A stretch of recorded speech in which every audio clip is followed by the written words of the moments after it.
आजादी के 2 ही साल बाद पीएम और डिप्टी पीएम में तकरार। पहली बार पटेल से क्यों खफा हुए थे देश के पहले प्रधानमंत्री?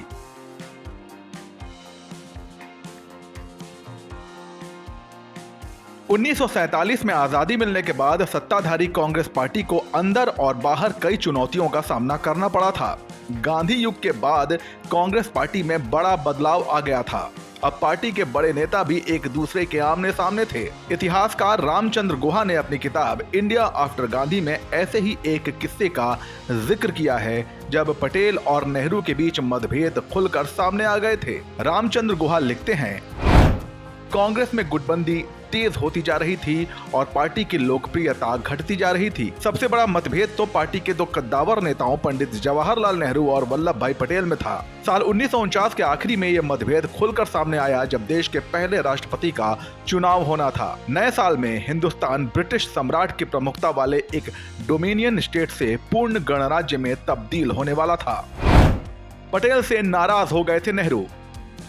भारत में गवर्नर जनरल की जगह राष्ट्रपति को लेनी थी। नेहरू इस पक्ष में थे कि गवर्नर जनरल के पद पर पहले से ही आसीन सी राजगोपालाचारी को राष्ट्रपति बना दिया जाए, लेकिन सरदार पटेल राजेंद्र प्रसाद को राष्ट्रपति बनाने के पक्ष में थे। सी राजगोपालाचारी शहरी पृष्ठभूमि से आते थे और उनकी नेहरू से नजदीकियां भी थीं, जबकि राजेंद्र प्रसाद कुशल राजनेता थे और उन्हें पटेल का करीबी माना जाता था। पंडित नेहरू ने राजा जी को आश्वासन भी दिया था कि वो देश के पहले राष्ट्रपति बनेंगे, लेकिन नेहरू तब नाराज हो गए जब पटेल ने राजा जी की जगह कांग्रेस संगठन की तरफ से राजेंद्र प्रसाद का नाम आगे करवा दिया और वो राष्ट्रपति बन भी गए। इस तरह राजेंद्र प्रसाद के राष्ट्रपति बनते ही यह साबित हो गया कि इस राजनीतिक लड़ाई में पहली बाजी सरदार पटेल ने जीत ली थी।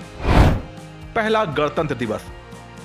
राष्ट्रपति बनने के बाद 26 जनवरी 1950 को राजेंद्र प्रसाद ने गणतंत्र दिवस समारोह की सलामी ली। उस दिन सशस्त्र सेनाओं के 3000 जवान राष्ट्रपति के सामने से सलामी देते हुए गुजरे। भारतीय सेना ने इस समारोह में 21 तोपों की सलामी भी दी थी।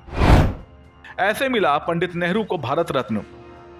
पंडित नेहरू की इच्छा के विरुद्ध राष्ट्रपति बन जाने के बाद राजेंद्र प्रसाद और नेहरू के बीच रिश्ते कभी वैसे नहीं हो पाए, लेकिन दोनों के रिश्तों की तल्खियां कभी खुलकर सामने भी नहीं आ पाईं। वरिष्ठ पत्रकार और लेखक रशीद किदवई अपनी किताब भारत के प्रधानमंत्री देश, दशा और दिशा में लिखते हैं कि दोनों के बीच कई मुद्दों को लेकर मतभेद था। इसके बावजूद राजेंद्र प्रसाद ने राष्ट्रपति रहते हुए पंडित नेहरू को भारत रत्न देने का निर्णय लिया। 1955 में जब नेहरू को भारत रत्न देने की घोषणा हुई तो वो यूरोप के आधिकारिक दौरे पर थे।